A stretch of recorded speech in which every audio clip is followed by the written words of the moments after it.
My name is Hayato Watanabe. I am a freshman of University of Aizu. Today I will interview Peter Lawson. Why did you choose UOA for study abroad? I chose to come to the University of Aizu for several reasons. I chose to come because I thought that it was interesting that only computer science was taught at the school.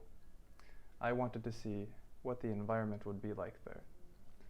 I also wished to come because I wanted to see how Japanese schools were different from American schools. I think I am learning about the differences now. I also wished to come because I was interested in spending time in Japan and learning about Japanese language and culture.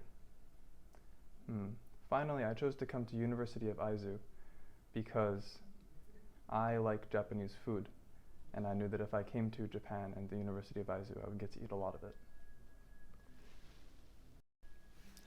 What was your image of Japan before you came?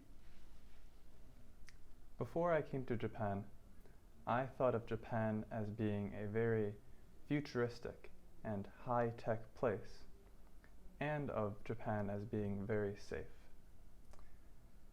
I think that both of those things have been correct. Many of the everyday things that I use here in Japan are very fancy. The rice maker in the dormitory where I am staying has more buttons and functions than I know what to do with.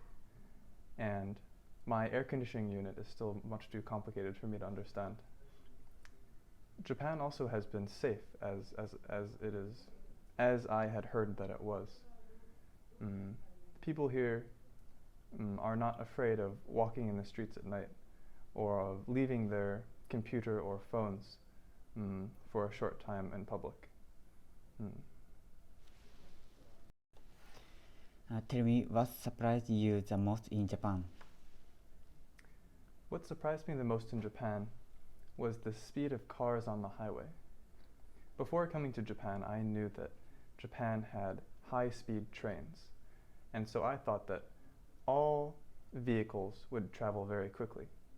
But when I came to Japan, I found that the speed limit on highways is maybe around 60 kilometers per hour. And this was a big surprise to me. In America, the speed limit, I think, is it is above 100 kilometers per hour, and often people will drive faster than it is allowed. And so coming to Japan and seeing much slower cars was a big surprise to me.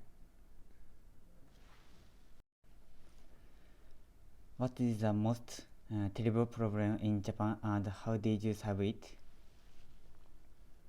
The most terrible problem that I had in Japan was when I got lost in the train stations in Tokyo. I had gone down there and it was late at night, maybe around 11 p.m. and I knew that there was only one more train.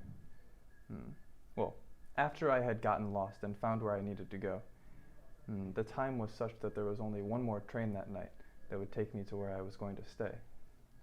And so I went into a very big train station and was very stressed about getting on the right train and getting to the place where I would stay in time. I ended up solving it by looking for the name of the station I wished to go to on maps of train lines, and then when I went to the platform that I thought was correct, I asked a Japanese man on the platform if this would take me to the destination on my ticket. He told me that it would, and so luckily I was able to solve the problem and get to where I wanted to go. Thank you very much for today. Yes, I am happy to help you. Thank you for listening.